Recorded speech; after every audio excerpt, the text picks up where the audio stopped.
Black Male Expo. What we got going on there? What are some of the? We're not gonna just they're not gonna just walk around the vendors all day, are they?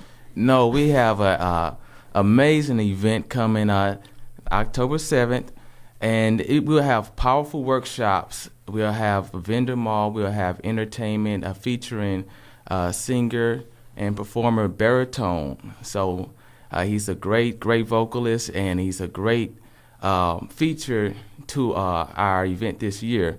And a humanitarian. Yes. He's a great guy. Tell us about the workshops. Well, I can pass it on to Terrance. Okay. Well, we have several great workshops.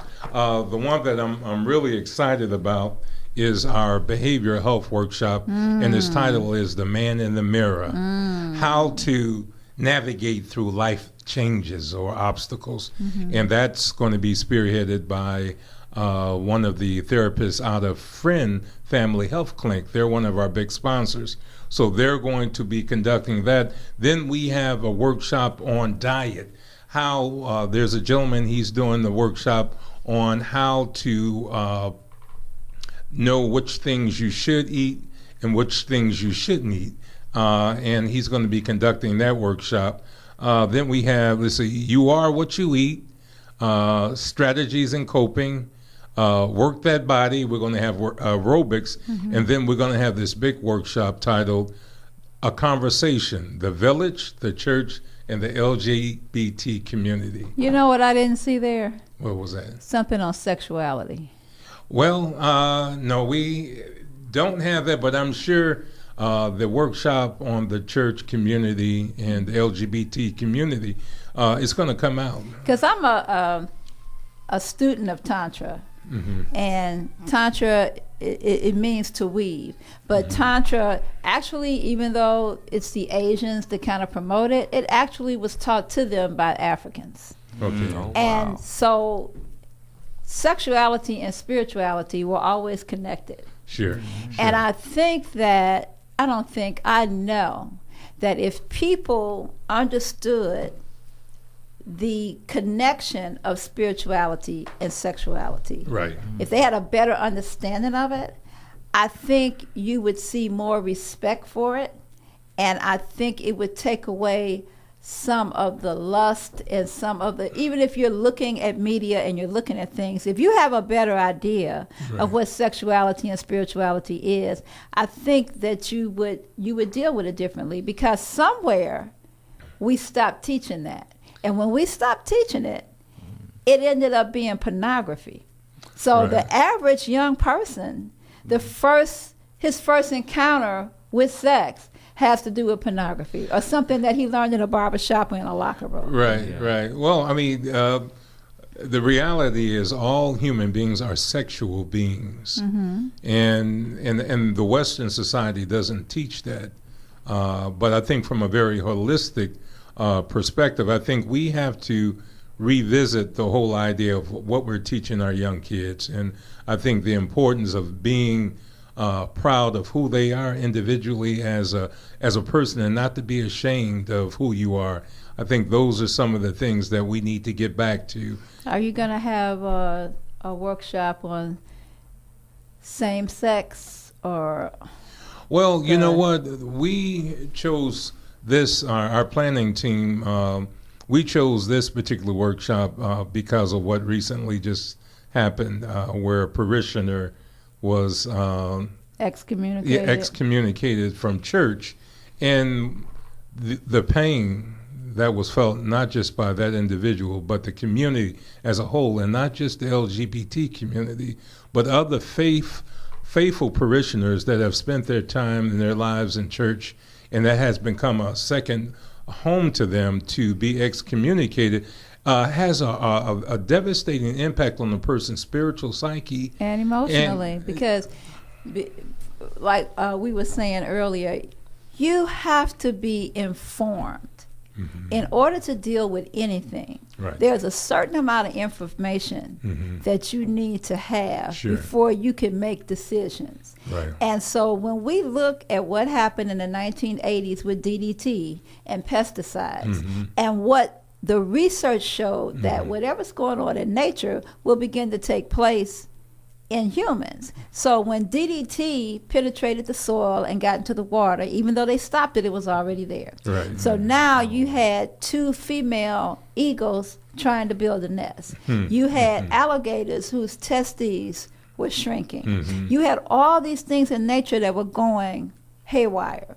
Now, the system is not going to tell you that we've made such a travesty of the environment that you have women whose umbilical cords may have over 200 heavy metals. And we're not just talking about lead and heavy metal you're inhaling, but your hair dye, your perm, your nail polish, the can that you drink soda out of. There's just so many things that create these dynamics. So heavy metal mimics estrogen. So a person could very well come here with the genitals of one thing and actually have the hormonal balance of something else.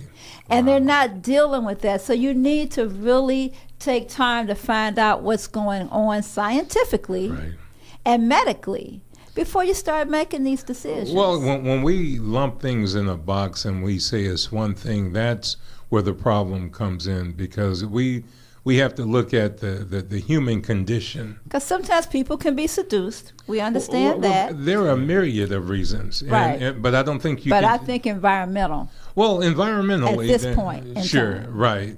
Well, we know. Because there's a lot of them. Well, there's a lot. Well, I mean, there's. I'm very concerned with what's in our water. I'm very guarded with drinking tap water, or you shower with it. Yeah, I have a shower head that cleans my water before I shower with it, because that water can be more devastating because it's hot, your pores are open, and you're taking it in. They say that's worse than drinking a glass of water. Well, you know what? They're getting us from all sides. I don't know. It's nothing we can do. You do what you can. If you can't do nothing else, you pray. Well, every little bit of ounce of prevention is good. But we just have to be educated. And I think that's what we're talking about with Black Men's Expo. Behavioral health is rampant in our community, and we don't want to face it. So we felt it was important for us to talk about that. We felt it was important to talk about the community in relation to the LGBT, the church, and how we should support one another. And also, we're talking about empowerment, how we, our diets, and, how all of that plays a part in our overall behavior. If we're eating all the crappy stuff a lot of these young kids are eating. Well, you're going to have to, at some point, have one of those up close and personal, closed door conversations about this stuff, because our young people have less and less information, and they're doing more and more things that are disruptive. Right, they are.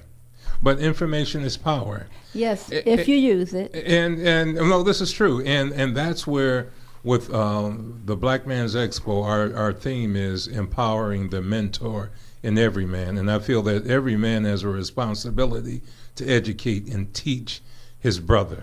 So will you have people there that might be interested in hiring? Oh, absolutely. We're going to have... It's going to be like a job fair, too? Well, it's going to be a combination of health, workforce development, and employment. We're going to have a mixed bag of everything. Okay. And there'll be something for everybody. But our main focus, our theme for this year is healthy choices for prosperous living. Awesome. So can they register online, or do they call you, or you got a phone number? What's our website? They can go to blackmansexpo.com and register, and call if you need to find out any more details. And they will call where? It's 312-513-9660. Give us that number again. It is 312-513-9660. And the website? It's blackmansexpo.com. Okay, so is this fair, no charge? This is a free event. The only thing, one of the things that we didn't talk about, we talked about the workshops, we talked about the vendor mall, but we didn't talk about our closing event ceremony. This is, is where we come to celebrate all of the hard work of putting this event together. It's going to be at Akarama Foundation Service Center at 6220 South Drexel, and it's going to be from 5 to 8, and it is free. We just are asking for a love offering, a suggested love offering of $5, which is no money. But there's going to be a free buffet. A buffet is being provided by one of our sponsors, Daly's Restaurant. Last year they threw down. Where's Daly's Restaurant? Daly's Restaurant is 836 South East 63rd Street. Okay. And it's a restaurant that's been there for it's been there for years, 108 right? years. Okay, I know exactly where that is. Well, they're one of our sponsors. In fact, they've sponsored every event I've ever done. And so there'll be a free buffet, and we're also trying to get Soul Veg. I hope they're listening to be one of our vendors also. You know, Chef Sadakia has opened Majani's on 82nd and Exchange. I heard that. Yeah. Well, I think actually one of our planning team members reached out to them. Okay. So I think there's a good chance that they will probably be with us as well. And then we also are going to have a young keynote speaker, a young dynamite business entrepreneur in the community. His name is Darius Ballinger. He's going to be our keynote speaker. How old is he? Darius is 25, 26 years old. That's good. They need to see people, movers and shakers, that is somebody they can identify with. And, you know, it's a lot of young money out here now because they're making their money differently than the elders did. And I think that's, you know, like, I work with a lot of younger people. I'm sort of like an elder at my garden and everything, but they flow differently. And what I find is that in some of your committees, it's the old guard that is resistant to change. Sure. Or they want to keep that control. Sure. And I say pass the baton. Sure. And let them do it. Well, it's high time they did, and I think I've demonstrated that in all of my different positions I've held. I've retired, or I passed on the role of the block club president to Dwayne Clayton. He's now the current president of my block club. With the Southeast Quadrant, I passed it on to Malcolm Williams, and he's doing a wonderful job. So I see value. And there'll be a time where I'll be passing some rings on to Mr. Elijah Henry. I welcome You'll have to start mentoring somebody. Oh, yeah, so definitely. You can keep that legacy. That is just so important. And now I think that's the other thing that has happened in our community so often. We're not passing the baton, and things are falling to the wayside, and it has created chaos. Yes, it's nothing worse than a leader dying without passing on to the next person, or at least having someone that you're grooming to take over the leadership. Yes. That's so important. That's what mentoring and supporting, that whole piece, you're grooming this young man to move to that next level. Right. They say when an elder dies, a chapter of a book is closed. You know, and so just a chapter. Well, no. Well, you say just the chapter and not the book itself. Yes, because there are many chapters in a book. But it's important for us to pass on this wealth of knowledge and information to our young men and women out there. So, tell me, what do you expect to come out of this Black Men's Expo? Empowerment. Okay. We are doing what we're doing to empower the mentor and every man, and I'm going to say woman out there, because we all have a responsibility to do something to touch our young brothers and sisters. And I did mention this, but I also wrote a book. I just recently published a book, self-published. It's called A Parent's Hand Guide of Daily Love Reminders, and I wrote it for our young parents who don't have mothers. So you and have fathers. to get somebody to donate money, buy up all the books, so you can give them out. I would love to do that. If there's anyone out there, I would love to give them away. Right. Write a letter to somebody. I feel like these guys that are rapping this stuff, they got money. Let them buy up all the books. You send some letters to them. Okay, we're going to wrap this up. And we've had Elijah Henry, and we have had Pastor, Doctor, community activist Terrance Miller here with Let the Elders Speak. We love you, and Lorenzo, I hope you're listening to the show, and we're going to keep our eyes open. Yes. Thank you for our engineer, Curtis Randall. Thank you. We love you. You just really be on top of it. And thank you, Diana, for the interview. We love you. Thank you. It's a pleasure. It's a pleasure. My pleasure. So let's keep our eyes open and keep our head to the sky and continue to move forward in power and enlightenment and love. Gotta have love. Yes. Thank you so much.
UBM Radio.